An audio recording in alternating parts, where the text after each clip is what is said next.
አማርኛ ፊደሎችን በደንብ እንለማመዳለን። ጀማሪ ከሆናችሁና ፊደል እያጠናችሁ ከሆነ እንዴት መያዝ እንዳለባችሁ አሳያችኋለሁ። እስከ ቪዲዮ መጨረሻ ድረስ ላይክ እና ሼር በማድረግ አብራችሁ ከኔ ጋር ቆዩ። በግል ማጥናት የምትፈልጉ በቅርብ ቀን አማርኛ እንድትችሉ እኔ አግዛችኋለሁ። ደውሉልኝ። ኢሞ፣ ቴሌግራም፣ ዋትስአፕ በምትጠቀሙበት ደውላችሁ ማናገር ትችላላችሁ ማለት ነው። የመጀመሪያው ሀ ፊደል ነው። የአማርኛ ፊደል መጀመሪያው ሀ ነው። ሀ፣ ሁ፣ ሂ፣ ሃ፣ ሄ፣ ህ፣ ሆ ብላችሁ ትቆጥሩታላችሁ ማለት ነው። ስትቆጥሩት ሀ፣ ሁ፣ ሂ፣ ሃ፣ ሄ፣ ህ፣ ሆ ብላችሁ ትቆጥሩታላችሁ ማለት ነው። ኦኬ። ቀጥሎ ደግሞ ቀጥሎ ለ ነው።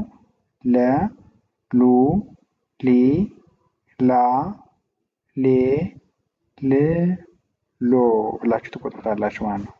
ለ፣ ሉ፣ ሊ፣ ላ፣ ሌ፣ ል፣ ሎ። በዚህ መልኩ መጀመሪያ ስትይዙት ፊደሉን መጀመሪያ ስትይዙት አሁን እንደምቆጥረው አድርጋችሁ ነው የምትይዙት ማለት ነው። ከዛ መጨረሻ ላይ ፊደሉን እንዴት መለየት እንዳለባችሁ እና ንባብ ላይ እንዴት ማስታወስ እንዳለባችሁ እሱን አሳያችኋለሁ ማለት ነው። ኦኬ። ካለ ቀጥላ ሀ ናት። ሀ፣ ሁ፣ ሂ፣ ሃ፣ ሄ፣ ህ፣ ሆ መጨረሻው ማለት ነው። ሀ፣ ሁ፣ ሂ፣ ሃ፣ ሄ፣ ህ፣ ሆ የሚል ድምፅ ይሆናል። ከሀ ቀጥላ መ ትባላለች። መ፣ ሙ፣ ሚ፣ ማ፣ ሜ፣ ም፣ ሞ ይላል ማለት ነው። መ፣ ሙ፣ ሚ፣ ማ፣ ሜ፣ ም፣ ሞ የሚል ይሆናል ማለት ነው። ከመ ቀጥላ ሰ ትባላለች። ሰ፣ ሱ፣ ሲ፣ ሳ፣ ሴ፣ ስ፣ ሶ። ሰ፣ ሱ፣ ሲ፣ ሳ፣ ሴ፣ ስ፣ ሶ የሚል ፊደል ይሆናል ማለት ነው። ከሰ ቀጥሎ ደግሞ ረ፣ ሩ፣ ሪ፣ ራ፣ ሬ፣ ር፣ ሮ የሚል ድምፅ ይሆናል። ረ፣ ሩ፣ ሪ፣ ራ፣ ሬ፣ ር፣ ሮ የሚል ይሆናል ማለት ነው። ኦኬ። ከረ ቀጥሎ ደግሞ ሰ ትባላለች። ሰ፣ ሱ፣ ሲ፣ ሳ፣ ሴ፣ ስ፣ ሶ የሚል ድምፅ ይሆናል። ሰ፣ ሱ፣ ሲ፣ ሳ፣ ሴ፣ ስ፣ ሶ የመጨረሻው። ከሰ ፊደል ቀጥላ ሸ፣ ሹ፣ ሺ፣ ሻ፣ ሼ፣ ሽ፣ ሾ የሚል ድምፅ ይሆናል ማለት ነው። ኦኬ። ከሸ ፊደል ቀጥሎ ደግሞ ቀ ትባላለች። ቀ፣ ቁ፣ ቂ፣ ቃ፣ ቄ፣ ቅ፣ ቆ ይላል ማለት ነው። ቀ፣ ቁ፣ ቂ፣ ቃ፣ ቄ፣ ቅ፣ ቆ የሚል ድምፅ ይሆናል። ከዛ ከቀ ቀጥላ በ ነው የምትባለው።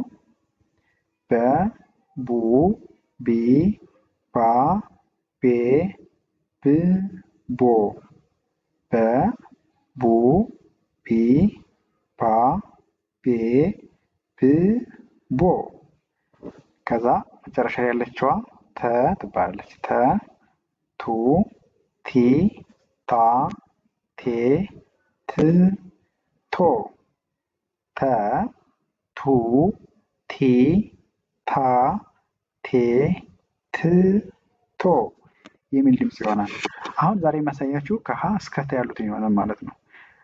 እኔ ልክ አሁን የቆጠሩት ወደ ጎን የቆጠሩት መጀመሪያ ስትይዙ አሁን እንደቆጠሩት አድርጋችሁ መያዝ ነው የመጀመሪያው ስቴፕ ማለት ነው።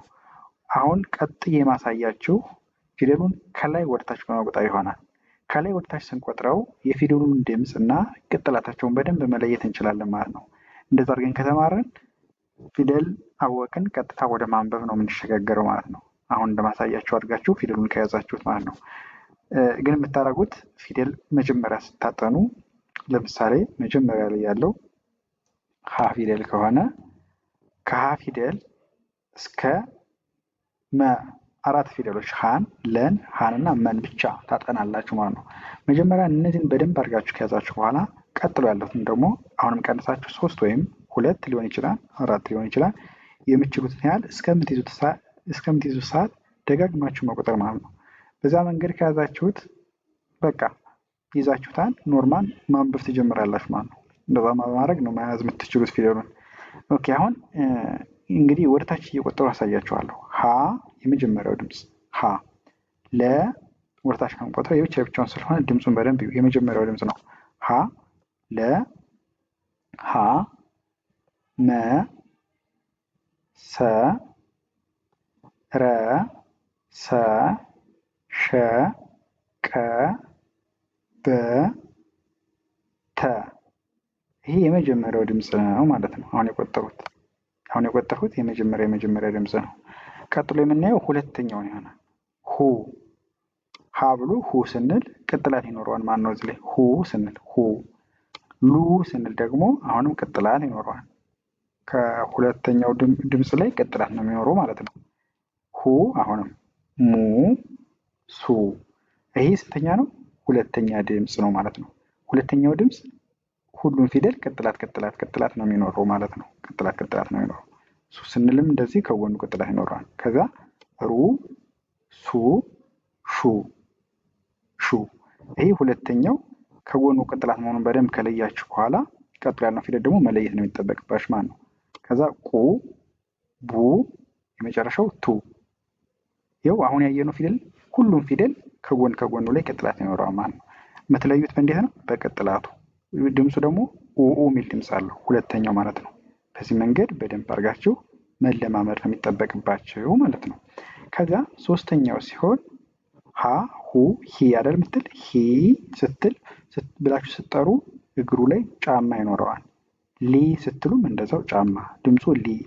ከዛ ሂ፣ ሚ ይላል ማለት ነው። ይሄ ስንተኛ ነው? ሶስተኛ። ሲ፣ ሪ፣ ሲ ያላችሁ ሶስተኛውን መጥራት። ሺ፣ ቂ፣ ቢ፣ ቲ። ይሄ ስንተኛ ነው? ሶስተኛ ድምፅ። በዚህ መንገድ መለማመድ ትችላላችሁ ማለት ነው። ከዛ አራተኛውን ሀ፣ የሀ ፊደል ሀ፣ ሁ፣ ሂ፣ ሀ። ሀ ይላል።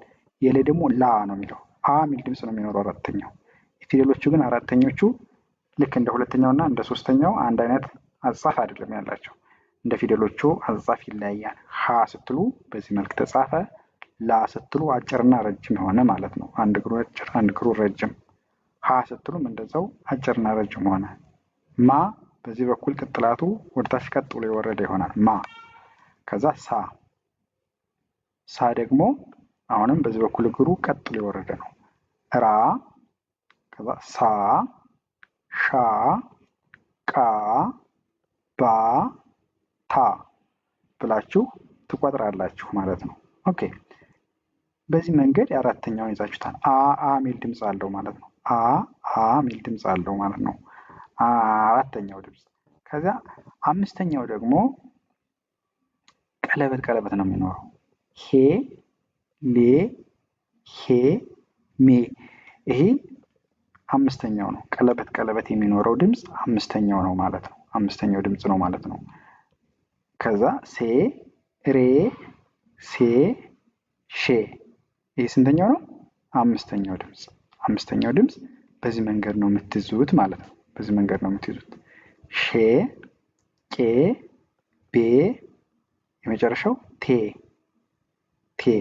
ብላችሁ ትይዙታላችሁ ማለት ነው። ይሄ አምስተኛው ድምፅ ይሆናል ማለት ነው። አምስተኛው ድምፅ ይሆናል። አሁን ስድስተኛውን ድምፅ እንላለን። ስድስተኛው ደግሞ ህ የሚል ድምፅ ነው የሚኖረው። ህ የሚል ድምፅ ይኖረዋል ማለት ነው። ህ፣ ል፣ ህ፣ ም፣ ስ ይላል ማለት ነው። ይሄ ስድስተኛው ድምፅ ነው ማለት ነው። ረ፣ ስ፣ ሽ፣ ቅ፣ ብ፣ ት። ይሄ ስድስተኛ ድምፅ ይሆናል። የስድስተኛው ድምፅ በዚህ መንገድ ነው የምትለማመዱት። ቅ፣ ከዛ ብ፣ ከዛ ት። ይሄ ስድስተኛው ድምፅ ይሆናል ማለት ነው። የመጨረሻው ሆ የሚለው ነው። ሆ ሰባተኛው ማለት ነው። ሆ፣ ሎ፣ ሆ፣ ሞ፣ ሶ፣ ሮ፣ ሶ፣ ሾ፣ ቆ፣ ቦ፣ የመጨረሻው ቶ ይቺ ማለት ነው። ቶ በዚህ መንገድ መለማመድ። አሁን እኔ እንደቆጠሩት አድርጋችሁ ወደታች መቁጠር ከቻላችሁ አማርኛ ፊደላችሁን በደንብ አድርጋችሁ ትችላላችሁ። መጀመሪያ ስትጀምሩ ሁለት ፊደል ብቻ በመያዝ በዚህ መንገድ ለመያዝ እና ለመለማመድ ሞክሩ። ይሄን ይመስላል የዛሬ ቪዲዮዬ። ከተመቻችሁ ላይክ፣ ሼር አድርጉ። አዲስ ሆናችሁ ሰብስክራይብ ያደርጋችሁ የቻናሉ ቤተሰብ ሁኑ። በዚህ ቻናል ሁሌም አማርኛ እየሰራው ለቃለሁ። የገባችሁ ተማሩበት ማለት ነው። መልካም ቆዩ።